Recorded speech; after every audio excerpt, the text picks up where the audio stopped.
Hello guys, good morning बेटा। तो बेटा कल जो आपको वीडियो भेजी थी वो शायद आप सभी के पास पहुंच गई होगी और आपने उन सबको पढ़ भी लिया होगा। तो कल की वीडियो में जो हमने आपको प्रश्न दिए थे, पहले उन प्रश्नों को पढ़ेंगे, उनके उत्तर मैं आज आपको इस वीडियो में दे रही हूँ। तो अपना टाइम वेस्ट न करते हुए हम आज का काम शुरू करते हैं। चलो लेट्स स्टार्ट। ओके बेटा, तब देखिए कल जो आपको वीडियो भेजी थी मैंने उसमें ये प्रश्न दिए थे आपको। तो पहला प्रश्न था उसमें, भाषा किसे कहते हैं, इसके कितने रूप होते हैं, नाम लिखो। तो इसमें बेटा आपको बिल्कुल आसानी से इस वीडियो में आपको इसका उत्तर मिल गया होगा कि भाषा मन की बात दूसरों तक पहुंचाना और उस दूसरों की बात को समझने का साधन भाषा कहलाता है। यही हो गया भाषा किसे कहते हैं इसका उत्तर। और इसके रूप कितने होते हैं? 2 रूप होते हैं, मौखिक और लिखित। ये उसके नाम हो गए। तो आपका ये पहला प्रश्न का उत्तर यहाँ था। शायद आप सभी का ठीक होगा और अगर किसी का गलत भी हो तो उसे अभी ठीक कर लेंगे आप। दूसरा प्रश्न था, भारत की राष्ट्रभाषा क्या है? तो भारत की राष्ट्रभाषा, देखिए आपको इसी वीडियो में इसका क्वेश्चन बहुत आसानी से मिलेगा। इसका उत्तर भारत की राष्ट्रभाषा हिंदी है। ठीक है, अगर राजभाषा भी पूछी जाती तो भी इसमें बताया हुआ आपको कि भारत की राजभाषा भी हिंदी है। इसके बाद हमारा अगला प्रश्न था बेटा कि हिंदी दिवस,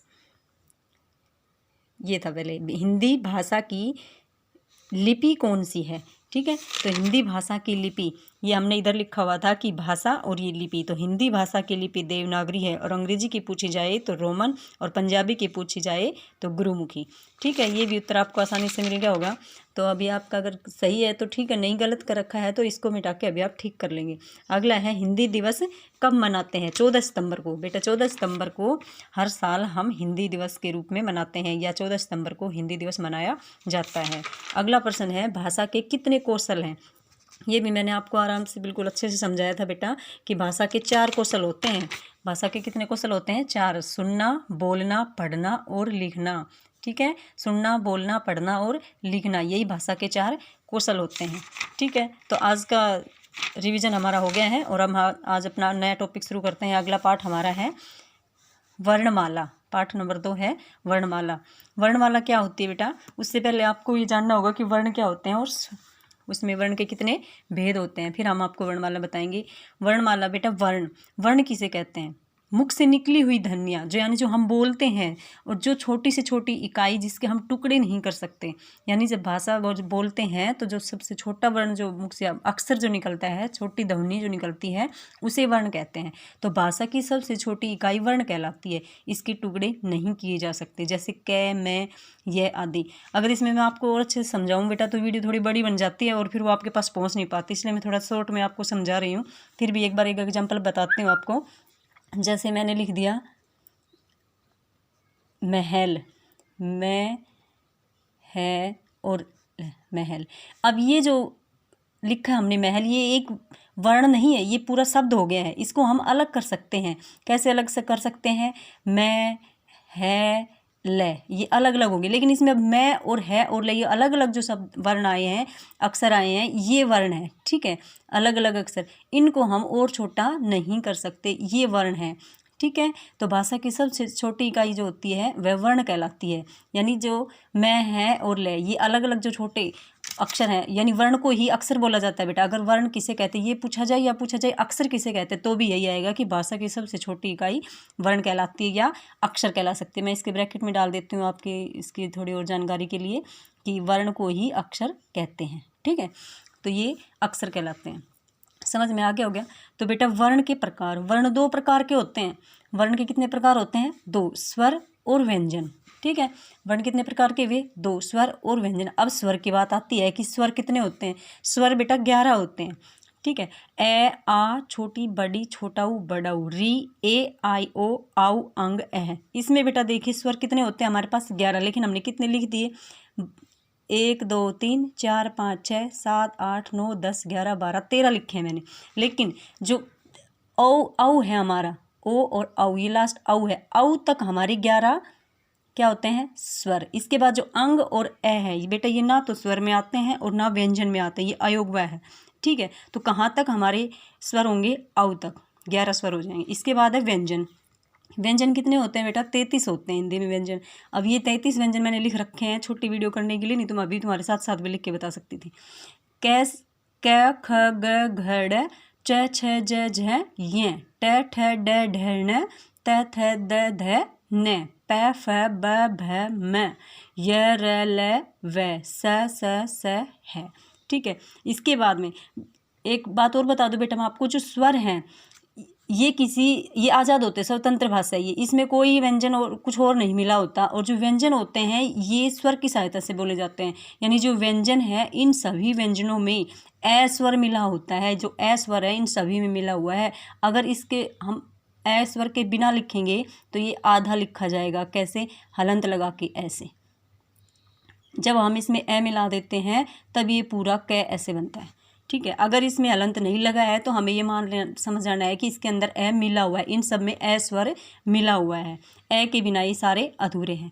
ठीक है, तो इसलिए हम जब इनको पढ़ते हैं तो हमें क ख ग ऐसे नहीं पढ़ना होता, ए की ध्वनि इसके साथ में आनी चाहिए, जैसे क ख ग घ ऐसे पढ़े जाते हैं इनको।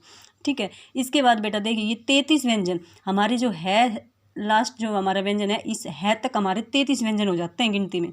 तो इसके बाद जो ये 4 व्यंजन नीचे बचे हुए हैं, छ, त्र, ज्ञ और श्र, ये 4 हमारे संयुक्त व्यंजन है। क्या है ये? हमारे संयुक्त व्यंजन, यानी ये 2 व्यंजनों के मेल से बने हुए हैं, ये अकेले नहीं, इनमें सिर्फ ए नहीं मिला हुआ है, ये संयुक्त व्यंजन है। इनके अंदर 2 व्यंजन मिले हुए हैं, 2 व्यंजनों के मेल से संयुक्त व्यंजन बने हैं, इसलिए इनको संयुक्त यानी जुड़ा हुआ बताते हैं। और जो पीछे के बेटा 5 जो होते हैं, क, ये ड, य, न और मैं, ये 5 जो है इन सबको, इन 5 को पंचम वर्ण बोलते हैं। क्या बोलते हैं इनको? पंचम वर्ण। ये पंचम वर्ण है। इसके बाद मैं आपको बताती हूँ बेटा, आगे देखिए जो हमारे संयुक्त व्यंजन है 4 संयुक्त व्यंजन, अभी मैंने बताया आपको 4 संयुक्त व्यंजन होते हैं।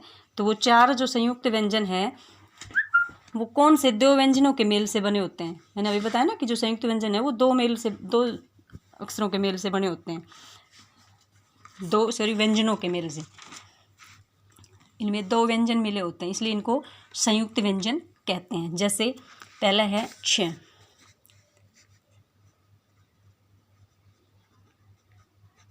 संयुक्त व्यंजन। तो ये 4 संयुक्त व्यंजन है, छ, त्र, ज्ञ और श्र, ये 4 संयुक्त व्यंजन। तो इसमें जो ये 6 है, ये देखिए इसमें 2 व्यंजन मिले हुए हैं। 2 कौन से व्यंजन मिले हुए हैं बेटा? क प्लस से, इससे ये 6 बना है। ठीक है, जैसे अगर हम इससे शब्द बनाएंगे तो बेटा थोड़ी वीडियो बड़ी हो जाती है, इसलिए थोड़ा छोटा करके बता रही हूँ आपको। अभी इसके बाद आता है त्र। ये देखिए त्र में भी 2 व्यंजन मिले हुए हैं, त प्लस र। ठीक है, इसके बाद है छ, त्र और ज्ञ। इसमें देखिए ज प्लस ये, इन 2 से बनाया ये। और फिर आता है श्र, श्रमिक, श्र, इसके अंदर से जो सलजम वाला अपना से है वो, और उसमें मिला हुआ है र, इससे मिल करके ये श्र बना है। ठीक है, ये हो गई 4 संयुक्त व्यंजन। इसके बाद आता है बेटा कि जो हमने बताए थे अभी आपसे, अंग, अह, ये दोनों अयोग्य है। तो इनके जो अनुस्वार, ये जो बिंदी है, ये जो है ये अनुनासिक और अनुस्वार कहलाते हैं। ये कैसे कहलाते हैं? जो ये है ये अंग, इसकी बिंदी जो है, इसका जो मात्रा है वो अनुस्वार कहलाती है। वो कैसे लगती है? अक्षर के ऊपर लगती है, इसको अनुस्वार कहते हैं। ठीक है, इसको क्या कहते हैं हम? अनुस्वार। ठीक है, इसको बोलेंगे हम विसर्ग, ये अक्षर के आगे लगता है। ठीक है, एक आता है हमारा अनुनासिक, अनुनासिक, ये इसकी जो चिन्ह है बेटा वो ऊपर आधा चांद ऐसे बिंदी ये लगता है, इसको बोलते हैं अनुस्वार। ये अनुनासिक, ये अनुस्वार और ये विसर्ग। ये अक्षरों के साथ में, ये शब्दों के साथ में कैसे लगते हैं? जब हम लिखते हैं, जैसे हमने लिखा झंडा, ये देखिए हमने इसके ऊपर लगा दिया, ये क्या लगाया हमने? ये क्या लगाया इसके ऊपर? अनुस्वार। ठीक है, अगर हम लगाते हैं, हम लिखते हैं चांद,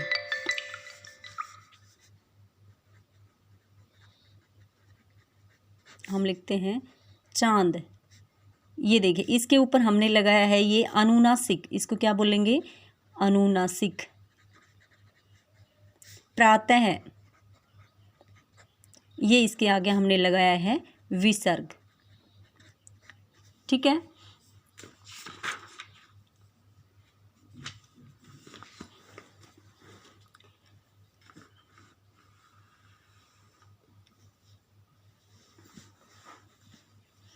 तो ये तीनों आपको समझ में आ गए बेटा। इसके बाद अभी वीडियो को थोड़ा ज़्यादा नहीं बनाऊंगी मैं बेटा। अब मैं आपको प्रश्न देती हूँ आज का होमवर्क, गृह कार्य। इसी में से आपको वीडियो में से ही गृह कार्य करना है। जो आपका गृह कार्य है वो मैं अभी आपको, ये आप एक नोटबुक में ज़रूर लिखना बेटा। पहला प्रश्न है कि वर्ण किसे कहते हैं। अच्छा, एक बात तो इसमें छूट ही गई कि वर्णमाला किसे कहते हैं। चलो इसको मैं आपको गृह कार्य के बाद में बता दूंगी। पहले आप, मैंने यहाँ गृह कार्य लिख दिया। तो प्रश्न नंबर 1 लिखिए, वर्ण किसे कहते हैं? वर्ण किसे कहते हैं? प्रश्न नंबर 2 है, वर्ण कितने प्रकार के होते हैं? कितने प्रकार के होते हैं, नाम लिखो। हो गया।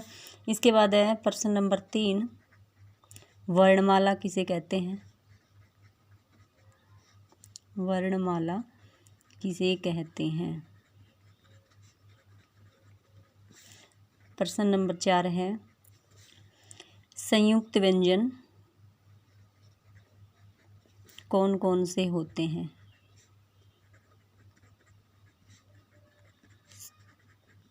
होते हैं।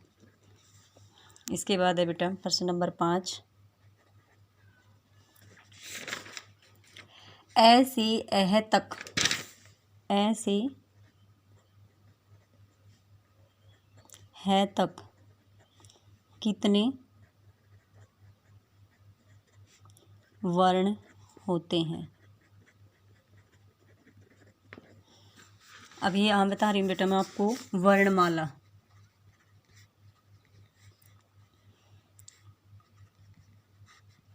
वर्णमाला किसे कहते हैं? ठीक है। वर्णों के व्यवस्थित समूह को वर्णमाला कहते हैं।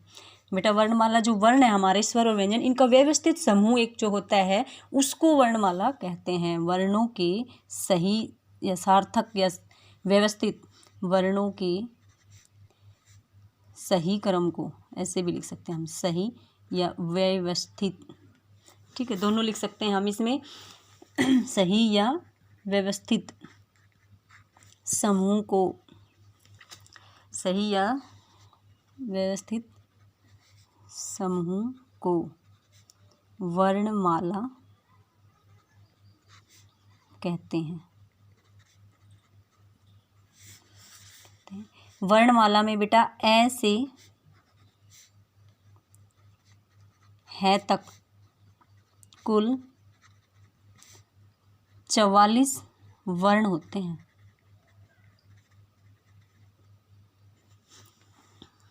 44 वर्ण होते हैं। ठीक है, बस आज के लिए बेटा इतना ही। ये होमवर्क आप कर लेना, जो मैंने प्रश्न दिए हैं आपको, ये प्रश्न आपको इसी वीडियो में मिलेंगे और इसी वीडियो में से आपको इसको उतार के एक नोटबुक में लिख लेना है और इनको अच्छे से याद कर लेना है। और आज का जो कल वाला जो वीडियो था उसमें जो प्रश्न दिए थे उनके उत्तर मैंने आपको बता दिए हैं और ये डेट के अनुसार डेट डाल के आप इस पूरे काम को करना। ठीक है, और अगले वीडियो के साथ फिर हाजिर होंगे। तब तक बाय।